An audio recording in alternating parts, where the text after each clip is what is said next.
I'm John Perkins. I'm a U.S. citizen, born in the United States, raised in the United States. I'm a former economic hitman.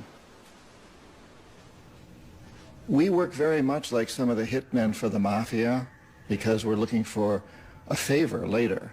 And mafia people have done this, and gangsters have done this for ages. We just do it on a very large level with governments, with countries, huge level. And we're much more professional.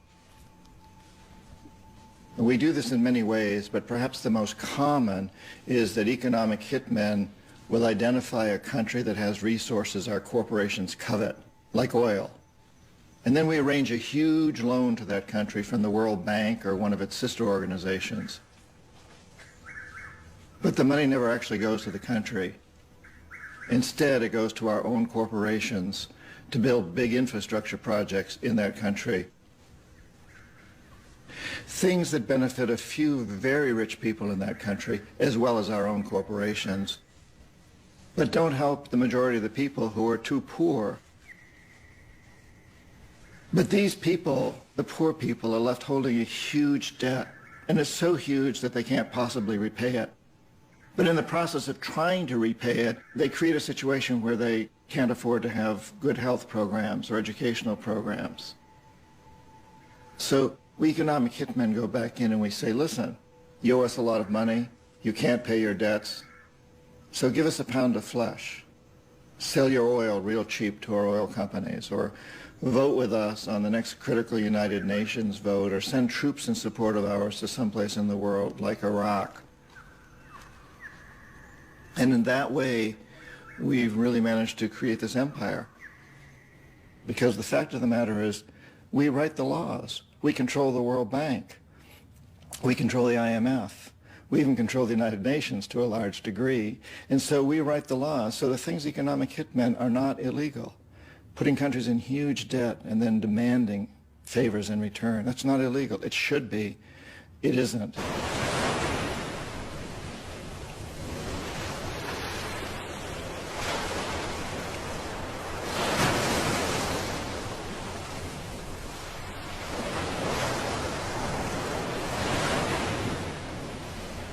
Well, one of the characteristics of an empire is that it enforces its currency on the rest of the world. And we've really done that with the dollar.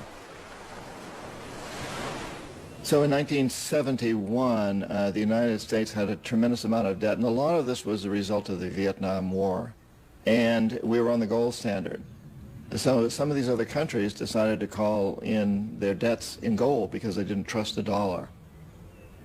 Nixon refused to pay in gold, in fact took us off the gold standard because he knew he couldn't pay in gold. We didn't have the value. And so very quickly after that, we went on the oil standard. And I was a large part of that deal that we struck with Saudi Arabia, insisting that OPEC only sell oil in dollars. And so suddenly the dollar moves from the gold standard to the oil standard, which in many respects is a much more important standard because oil is intrinsically more valuable than gold in this day and age. And so suddenly the world can only buy oil for dollars, and the dollar is a very, very important currency. Today, the United States, once again, is a bankrupt country. We have huge amounts of debt, more debt than any country's ever had in the history of the world before. And if some other country to call that debt in a currency other than the dollar, we'd be in very, very serious trouble. Right now, they're only calling it in dollars because oil is the big commodity, and you can only buy oil in dollars. But Saddam Hussein threatened to sell oil for something other than dollars just before he was taken down.